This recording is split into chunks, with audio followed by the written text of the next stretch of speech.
유도는요, 화려한 기술을 배우기 전에 넘어지는 것만 배워요. 화려한 기술을 배우려면 여러분 몇 달을 유도장에 가서 매트에 그냥 매일 내리꽂히는 낙법을, 그러니까 쓰러지는 연습을 그냥 계속해서 훈련해야, 여러분 잘 넘어지는 법을 배워야 그 다음에 넘어뜨리고 승리하는 화려한 기술을 가르쳐주지, 어찌 보면 역설적이게도 잘 넘어지는, 안 넘어지는 자가 승리하는 게 아니라 잘 넘어지는 자가 승리하더라니까.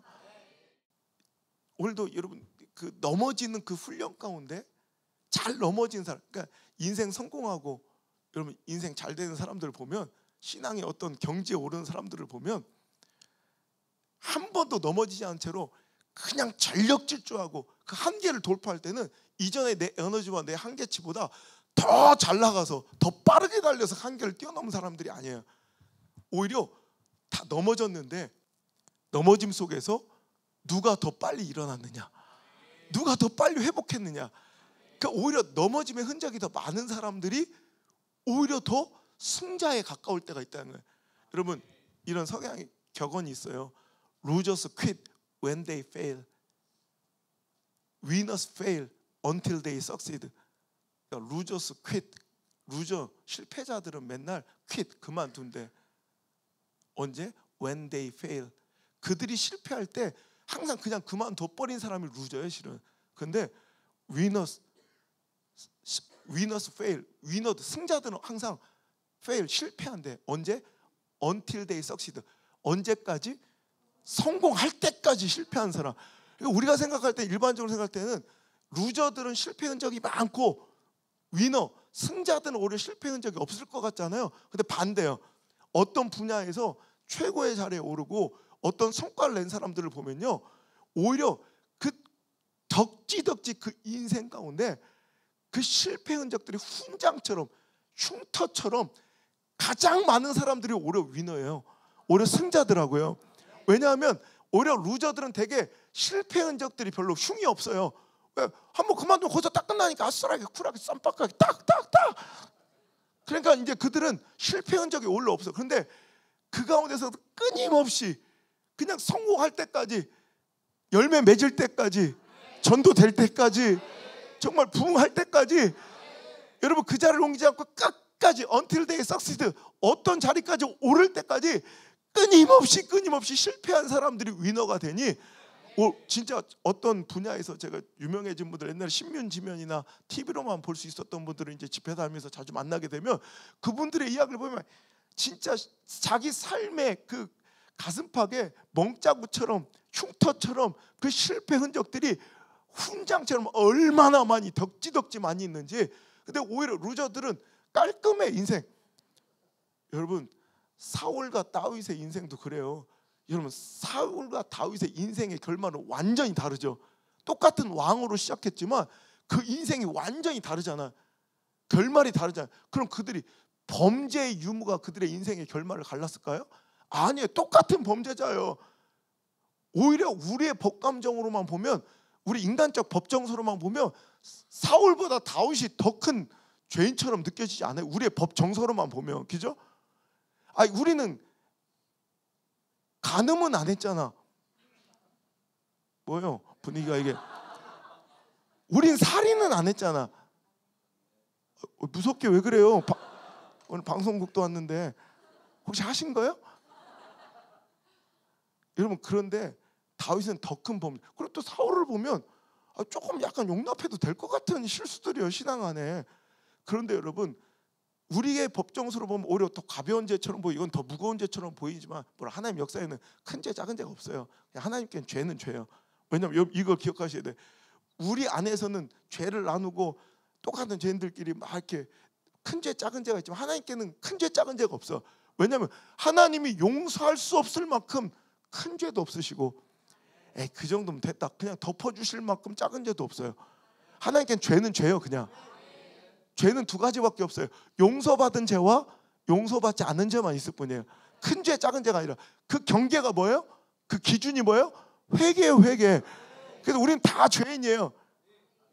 근데 막 손가락질을 당하는 죄인은 뭐예요? 좀 드러난 죄인. 되게 고귀해 보이고 앞에 이렇게 선 넘으면 뭐예요? 안 드러난 죄인일 뿐이지. 여러분 그거 똑같은 거 아니에요? 또 나만 쓰레기입니까? 여러분 다 알잖아. 자기가 자기 자신을 드러난 죄인과 안 드러난 죄인이 있을 뿐이지. 또 그러니 용서받은 죄인과 용서받지 않은 죄인이 있을 뿐이지 똑같은 죄인이야. 근데 우리는 큰 죄 작은 죄로 막 똑같은 것들끼리 막 그런다고. 이게 얼마나 웃긴지. 여러분 교도소 가보시면 교도소 한 번씩은 다 가보셨죠? 근데 그 교도소 가보면 얼마나 웃긴지 알아요? 우리 교도소 안에 누가 있어요? 다 죄인들만 있잖아요, 그죠? 근데 웃긴 건 그 안에도 급이 있는 거 아셔요? 우리가 볼 때는 다 죄인들인데 그 방 안에서 쥐들끼리 막 급을 나눠서 이 들어, 아이고 저 뺑기통 가, 아이고 들어. 그러니까 간음, 혼인 빙자, 뭐 이런 걸 완전 최하바리로 알아. 그 다음에 사기, 뭐 그 다음에 도둑질, 그 다음에 좀 레벨이 높아 강도, 뭐 이런 거 조금 이렇게. 너무 웃기잖아. 우리가 볼 때 뭐야 지들끼리 똑같은 놈들끼리.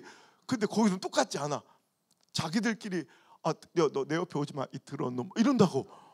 근데 이 모습이 교도소 안에 다 죄인들끼리 지들끼리 그렇게 막 이렇게 노는 모습이 너무 웃긴데 그게 딱 우리들의 모습이에요. 우리끼리 그냥 너는 나보다 더 더러운 죄인 뭐 급을 나누지만 하나님께는 아무리 더러운 죄인도 하나님께 회개하고 용서받으면 여러분 아무리 선량하고 선하고 이렇게 살아도 오늘도 하나님께 용서받지 않은 은혜 구하지 않은 회개하지 않은 용서받지 않은 죄를 갖고 살아가는 사람보다 더 의인이 되는 거예요. 오늘 이 자리에 들어올 때는 용서받지 않은 죄로 가득하게 들어왔을지라도 나갈 때는 여러분 이번에 다 하나님께 회개하고 다윗처럼 용서받은 죄인 은혜 받은 죄인으로 돌아갈지어다. 여러분 오늘도 우리 삶에 다윗은요 회개가 있었고 사울은 끝까지 변명하며 오늘도 그러다가 안 되니까 아싸하게 그냥 탁 자기 칼에 죽어버리잖아요. 어찌 보면 자기 죄, 자기 실수에 책임을 지는 굉장히 멋진 리더처럼 보이고 여러분 세상적으로 인간적으로는 가룟 유다나 사울이 되게 쌈뻑하고 쿨해 보이지만 여러분 신앙의 가장 반대적인 잘못된 모습이 쿨한 모습이에요. 여러분 쿨하게 신앙생활하지 마요. 그게 망하는 길이에요. 구질구질하고 너덜너덜해도 좋으니 계속 주님께 매달려야 돼. 내가 개 한 마리를 키워요. 잠보라고 내 설교에 굉장히 많이 등장하는 이놈도 출세했어요. 전 세계적으로 알려진 이름 잠보. 근데 어떻게 내가 개척해가지고 진짜 아무도 없는 완이 불빛도 없는 그런 곳에 제가 이제 개척한 그곳에 어제 설교했지만 거기에 이제 들개들이 이렇게 많았다고요. 제가 새벽 집회 가는데 깜깜 어둠 속에서 막 정말 찢어지는 비명 소리 같아요. 막 소리가 들려서 쫓아가 보니까 들개들이 그러니까 어린 강아지가 얘가 이게 내가 주인이라 그런 게 아니라 딱 봐도 품격과 종자가 있어 보여요. 그런데 족보를 떼본 건 아니지만 그러니까 걔가 어떻게 애완견인데 분명히 애완견인데 어떻게 버려졌는지 길을 잃었는지 걔가 막 이렇게 방황하다가 그 들개들 그 에어리어? 하여튼 들개들 영역으로 들어와 버린 거야. 그죠? 그러니까 그 들개들이 가만두겠어요? 그 조그만 요만한 새끼 강아지를 막 다 물어도 피투성이가 돼 있더라고. 그 들개들과 사투를 벌이고 내 개를 피투성이 된 그 우리 잠보를 내 끌어안고 이제 왔는데 난 새벽기도를 들어가야 되니까 얘 공격당할까봐 이제 화장실에 넣어놓고 문을 닫아놓고 이제 예배를 드리고 바로 나와가지고 걔를 치료하기 시작했어요. 막 이제 물린 자국부터 거기 마이신을 막 뿌려주고 막 해가지고 살려내고 밥을 주니까 처음에는 경계해서 밥을 한 2, 3일을 굶던 이놈이 처음으로 내가 준 짜장밥을 먹기 시작하더라고. 그때부터 애가 이제 좀 마음을 열더니 완전 우리 교회 마스코트가 됐어요. 그러니까 얘가 얼마나 대단하냐면 정말 영성이 있냐면요. 교회에 그 수백 명 왔다 갔다 해도 등록한 사람은 안 지죠. 희한하죠. 아무리 남나고 허름해도 등록한 사람은 우리 교인을 기가 막히게 알아봐요. 그런데 아무리 깔끔하게 이렇게 들어와도 등록 안 한 것들은 막 쥐죠. 그리고 새벽기도 안 나오고 한참 또 예배 빠지면 막 그러니까 잠보가 짖는 사람은 회개하라고 내가 그런다니까. 그런 강아지예요. 우리 교회 아주 마스코트인데. 근데 이놈이 그 수백 명 성도들이 자꾸 걔한테 이렇게 좋은 걸 주는 거야. 내가 그러지 말라고 그렇게 몇 번을 부탁해도 자꾸 이렇게 소세지, 고기 막 이런 것들 나 몰래 계속 갖다 마당에서 이렇게 있으니까 너무 좋은 걸 주니까 얘가 밥을 앵간한 건 안 먹어. 그러니까 나중에는 소세지를, 여러분, 개가 소세지를 지가 선호하는 소세지가 있어요. 천하장사 아니면 나는 지금도 분홍 소세지, 그건 원래 소세지가 아니잖아요. 밀가루와 그 어묵에, 그 원래는 그거는 그 어묵에 가까운 거지 소세지는 아니고 분홍 소세지. 아니 저도 그걸 아직도 좋아해요. 근데 걔는 그 분홍 소세지를 안 먹어. 씹다가 뱉어요. 그리고 닭고기, 치킨도 지가 좋아하는 메이커, 선호하는 메이커가 이게 개입니까? 그리고 저도 바쁘면요 새우나 멸치도 그냥 똥 안 빼고 머리채 먹을 때가 있어요. 바쁘면. 우리 잠보는요 멸치를 500마리를 주면 멸치 대가리가 500개가 정확하게 있어요. 다 대가리 다 띄고 새우도 한 번도 머리를 먹어본 적이 없어요. 이러니까 저는 이제 사랑하니까 개를. 근데 우리 집사람은 개를 너무 싫어해요. 개를 별로, 동물 자체를 안 좋아해요. 그때마다 이거 당신이 저렇게 버릇을 잘못 들여놔가지고 저게 개냐고. 그리고 또 고기도 구워준 고기를 먹지 물에 들어간 고기는 또 안 먹어. 그러니까 삶은 고기 막 이런 거 이제 국에 들어간 고기를 막 나한테 막. 그러니까 우리 집사람이 저는 빨리 우리 과수원 하는 데로 거기로 간, 우리 개들의 마지막 유배지가 과수원 하는 집사람. 거기 가면 끝나는 거예요 이제. 내가 그러지 말라고 집사람이 막 당신은 집회 갔다 와서 한 번 보니까 귀엽지. 저는 얼마나 저거 완전히 내가 시어머니 모시고 사는 것도 아니고 막 저 개를 내가 저렇게 막 하면서 살아야 되냐고 막. 그러지 말. 그러면서 이제 그러면 왜 우리 엄마들이 아빠한테 애가 혼날 것 같은 엄마가 괜히 중간에 서가지고 이놈의 새끼 하면서 이렇게 엉덩이를 철썩철썩 이렇게 때려주면서 아빠의 화를 이렇게 조금을 하고 자기가 중간에 껴서 이렇게 대충 하는 거. 저도 그럼 일부러 신문지를 말아가서 엄마가 저 과수원 우리 잠보 보낼까봐 신문을 말아가서 임시게 막 일부러 너 또 대가리 똥 빼고 먹었어? 그냥 먹으라 했지 내가 막 그러면 이렇게 혼내. 그러면 다른 강아지들은요 그렇잖아. 이렇게 막 신문지로 떼면 그냥 막 도망가잖아요. 나 근데 우리 잠보가 얼마 이게 막 이 새끼 막 이렇게 혼을 내고 신용을 하면 다른 개들 톡 깨요. 근데 걔는 이렇게 막 너 잠보 너 이럴 거야? 그러면 걔는 오히려 저한테 점점 더 가까워. 너 그럼 저한테 가슴에 팍 안겨. 그럼 안으지. 막 맞아도 와서 저한테 팍 안겨. 나 이 잠보 보면서 이러니 사랑할 수밖에 없겠구나.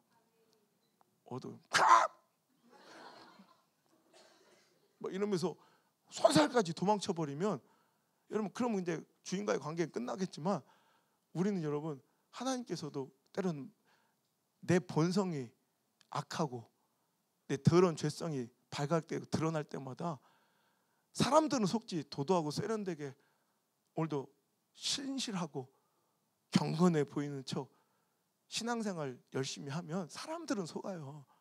내가 알잖아. 근데 말씀이 딱 오면 그 말씀 앞에 발각되면 아픈 거야. 그 말씀이 아픈 거야. 그럼 팽 하고 나가버리면 그만이야. 근데 계속해서 하나님 품으로, 말씀 품으로 더 가까이 오는 성도가 있어요. 그러면 어쩔 수 없이 안아주고 오히려 그 신문지 매체가 어느 순간 내 손에서 없어지고 그 아이를 확 끌어안고 내가 품어줄 때가 있어. 여러분 재밌는 건 내가 하는 얘기가 아니라 동물학자들이 그래서 읽은 거니까 저한테 뭐라고 하면 안 돼. 여러분 고양이는 개는 성향이 좀 다르다네. 개는 그렇게 좀 상황이 안 좋고 형편 안 좋고 주인한테 혼을 나고 그래도 우리 옛날 개 생각나죠? 우리 누님 형님들 옛날에 마실 가려면 이 누렁이가 끝까지 돌아. 옛날에 묶어놓고 안 깨웠으니까 그래. 해가 있어. 개가 얼었어요. 그럼 그게 개예요? 걔가 계속 뭐 따라오지. 주인 오니까 에이 저리 가. 이놈의 새끼 막 그러면 도망가잖아요. 그러니까 걔들은 그렇게 돌 맞고 부지깽이로 맞고 그래도 주인이 한 번 차려준 그 밥을 기억해서 감사한데 맨날 혼내고 그래도 왜 그렇게 막 학대받는 개도 그 주인한테 꼬리 흔들고 막 그런 게 그 개의 습성, 원래 성향이 그렇대. 개들은 그렇게 혼나고 아프게 해도 주인이 한 번 잘해준 걸 기억을 한대. 근데 고양이는 백날을 잘해주다가 아마 깜빡해가지고 쇼핑하다가 한 번 밥을 땡겨 그러면 그걸 끝끝내 기억하는데, 한 번 잘못한 걸. 그래서 막 쥐를 잡아 목을 따가지고 거기다가 막 주인 신발 앞에 갖다 놓거나 뭔가 표시를 꼭 한대, 자기가 불만 있는 걸. 나는 성도도 둘 같은 성향의 성도가 있을 것 같다는 생각을 하는 거예요. 힘들고 어렵고 신앙생활 중에 아픔이 있어도 하나님 주신 그 은혜를 기억해서 정말 개처럼 이렇게 항상 감사하고 주님 앞에 매달려 가슴품에 안길 수밖에 없는 잠보 같은 인생이 있을 거고, 맨날 은혜와 풍성한 축복을 받다가 위로를 받다가 지 하나 딱 틀리는 거 하나면 확 집어넣는 거, 끝끝내 그 감정을 표시하는 자들 있죠. 고양이 같은 성도들. 우리 여러분 제발 고양이 같은 성도 되지 말고 개 같은 성도 되시길 바랍니다. 이원이라는 독실한 크리스찬 금메달리스트 이원이라는 유도 선수 아시죠? 한 번은 그 친구가 인터뷰한 오래전 일인데 제가 한번 깜짝 놀랐던 적이 있어요. 글쎄 기자가 이렇게 물어보는 거였어요. 이렇게 이원희 선수한테. 이원희 선수는 뭐 금메달도 땄지만 패배할 때 있잖아요. 경기 패배할 때 어떤 느낌이냐고 이렇게 물어본 거예요. 그랬더니 이원희 선수가 너무 당당하게 예? 저는 패배한 적이 한 번도 없는데요. 그래. 웃기고 있는데 내가 본 게 몇 번인데. 근데 그가 그 설명을 하는데 그래요. 아, 저는 경기 결과에 실패는 있었던 적은 있다. 하지만 나는 내 인생 가운데 내 운동하는 그 평생의 삶 가운데 패배는 없었다는 거. 왜냐하면 결과에 실패는 있었을지라도 그때마다 나는 진짜 패한 게 아니라 그때마다 나의 부족함을 알았고 내 실수도 알고 보완할 수 있었고 또 상대편의 좋은 기술을 습득할 수 있었으니 이게 어떻게 패배냐는 거예요. 저는 오히려 패배할 때마다 더 강해졌다 이거야. 그러니까 경기 결과에 실패는 있을지 몰라도 나는 패배한 적이 없는 사람이다. 난 이 고백이 바로 그리스도인의 고백이 되어야 할 줄 믿습니다. 난 넘어진 적 많이 있고 너무너무 볼품없고 초라한 모습으로 쓰러진 적은 많이 있을지라도, 그러니까 삶에 실패는 있었을지라도, 그죠? 우리는 그때마다 그 실패가 내 인생의 종결, 정말 부끄러운 결말이 아니라 그 실패 때문에 더 부끄럽고 초라하지만 더 심령의 가난함으로, 상한 심령으로 주님께 더 가까이 나갈 수 있었지 않습니까? 여러분, 오늘의 당신의 실패도 마찬가지예요. 이 실패 때문에 이 실패가 여러분의 디딤돌이 돼요. 여러분 버팀목이 되고 혹은 발판이 되고 징검다리가 되어 오히려 이전보다 더 하나님과 가까워지고 진실한 신앙으로 성숙하고 성화할 수 있는 그런 멋진 여러분 기회로 삼는다면 절대로 그 실패와 실수들은 결국 우리 인생의 진짜 실패가 아닐 줄 믿습니다. 거듭 말씀드리지만 진짜 부끄러운 건 실패가 아니에요. 실패 때문에 무너져 버리고, 여러분 진짜 부끄러운 건 실수가 아니에요. 실수 때문에 절망하여 한 걸음도 내딛지 못한 채 오히려 도망치고 주님께 등 돌리는 인생, 그것이 당신의 신앙의 마지막 결론이 돼버린 인생이 그게 부끄러운 거지. 여러분 실수와 실패 때문에 베드로처럼 더 진심으로 주님 앞에 나아가 이제 더 충심으로 주님께 더 사용받는 사람이 되어 나중에는 내가 어떻게 주님과 동일하게 십자가에 달릴 수 있겠느냐, 나를 거꾸로 매달아 달라, 주님보다 더 고통스럽게 죽여달라 외칠 수 있는 이런 인생이 되었다면 그의 부끄러운 과거의 실수는 그 인생의 과정이고 스토리지 절대로 그게 부끄러운 실패, 여러분 흔적이 아니고 여러분 결격 사유가 아니라는 거예요. 오늘도 내가 만난 하나님은 그런 분이에요. 여러분도 그 하나님이 여러분의 하나님인 줄 믿으십니까? 그럼 그 실패 가운데 실수 가운데 절대로 도망치지 말고 오늘도 여러분 주님 품으로 우리 잠보처럼 더 가까이 매달려 여러분 안기시는 그런 여러분 한 해가 되시기를 주님으로 축복합니다. 여러분 대통령의 글쓰기라는 책으로 베스트셀러 작가가 된 강원국이라는 사람이 있어요. 몰라도 괜찮아요. 천국 가는 데는 전혀 지장이 없으니까. 근데 여러분 대통령 연설문 작성 비서관으로 두 대통령을 모신 한국 정치사에 흔하지, 아니 제가 알기로는 유일무이할 것 같아요. 김대중 정권과 또 노무현 정권 때 대통령의 연설문 연설문을 작성하는 비서관이었으니까 그러니까 얼마나 면밀하고 세밀하게 그 글을 쓰고 잘 쓰는 사람이었겠어요. 대통령들이 신임할 정도니. 근데 그분이 이제 그 관직에서 내려와서 이제 여러 가지 글도 쓰고 또 강의도 해요. 그러면서 글쓰기에 대한 이런 강의를 많이 하시는데 그분이 강의 중에 이런 질문을 하시더라고요. 여러분, 우리가 왜 톨스토이처럼 마크 트웨인처럼 멋진 글을 쓰지 못하는 줄 아십니까? 여러분 되게 막 궁금하지 않아요? 저도 글 쓰는 거 좋아하고 그런 책 쓰는 거 좋아하니까 나 그 질문이 너무 몰라요. 알려주세요. 여러분 왜 톨스토이처럼 당신이 글 못 쓴 줄 알아요? 재능이 문제가 아니라는 거예요. 그분 대답이 너무 놀라웠어요. 그것은 바로 당신이 톨스토이만큼 글을 고쳐가지 않기 때문입니다. 당신이 마크 트웨인처럼 당신이 쓴 글을 아름답게 수정하지 않기 때문입니다. 무슨 얘기냐면 그들이 쓴 초고 처음 원고는 우리가 아는 바 그런 명작 엄청난 걸작품들이 아니었다는 거예요.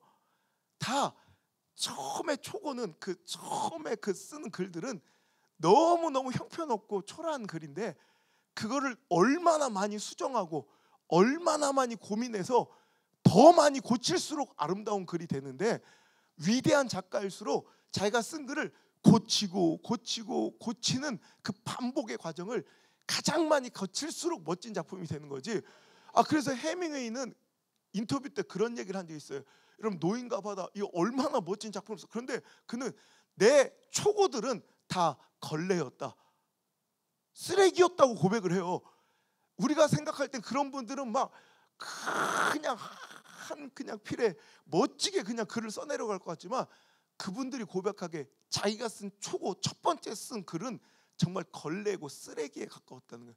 근데 그 글을 또 고치고 또 고치고 또 고치고 또 고치며 고민할 때 오히려 그걸 통해서 멋진 작품이 나오더라는 거예요. 우리 인생이 그래요. 한 번에 멋진 신앙의 작품 같은 이런 우리 삶이 나올 수가 없다는 거예요. 우린 또 넘어질 거고 또 실패할 거고 또 아플 거고 또 부끄러울 거고 그러니 또 도망치고 싶겠죠. 그럴 때마다 우린 또 고쳐가야 돼. 찢어버려. 난 안 돼. 대부분 사람들이 자기의 초고에 실망해서 찢어버리고 끝낸대요. 왜? 내가 봐도 형편없거든. 근데 대가들은 고치는 거야. 거장들은 수정하는 거야. 그 형편없는 걸레 같은 초고를 가지고 고치고 고민해서 어떤 사람들은 접속사 하나 가지고 단어 하나를 가지고 여러분 몇 날 며칠을 고민하는 거예요.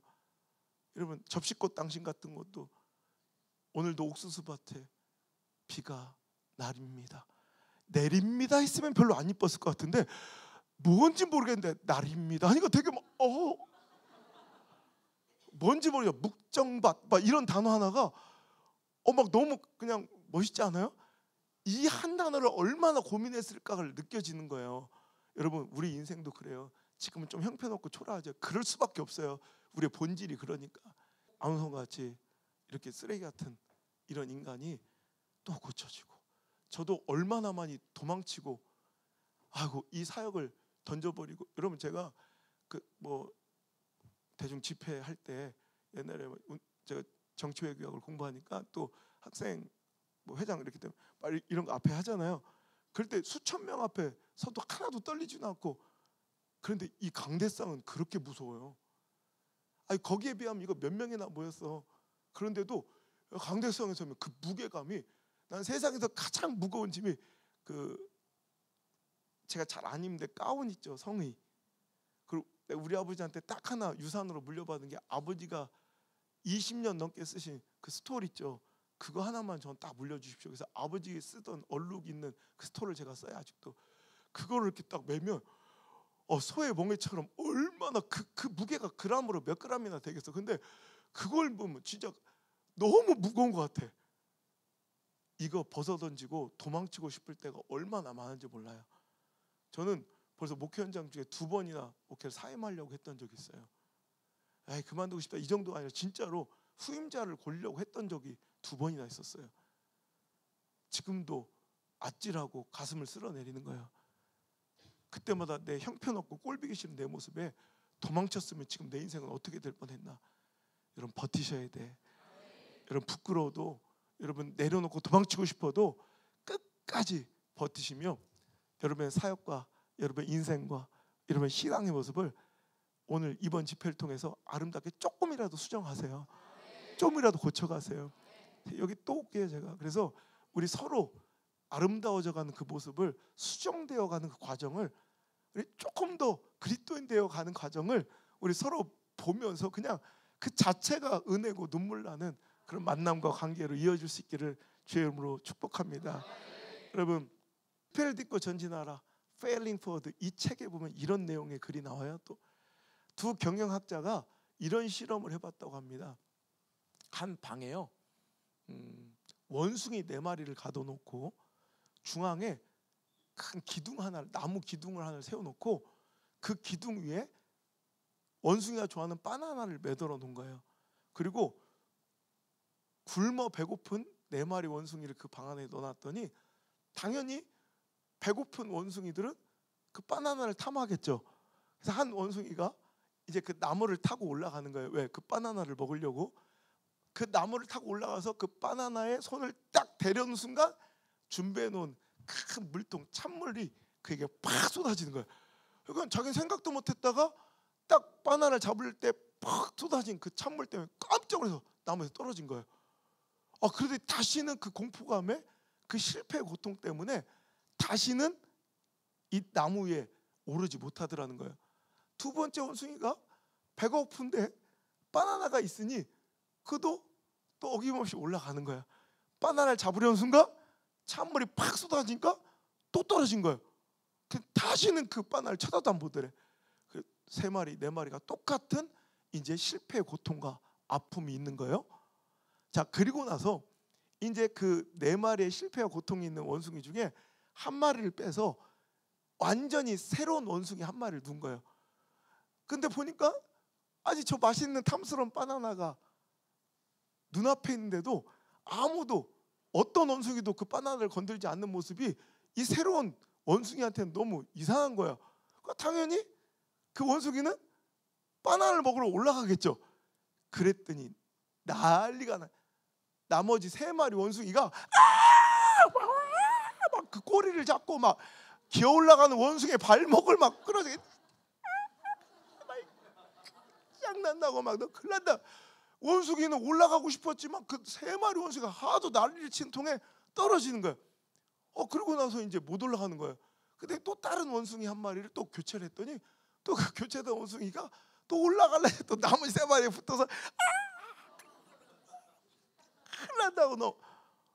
그래서 한 마리 한 마리 똑같은 결과가 반복되고 이제 4마리 전체를 교체를 했어요. 이제 그 안에 있는 이제 원숭이들은 실패의 고통과 아픔을 한 번도 경험해 보지 못한 그런 새로운 원숭이만 있는 거예요.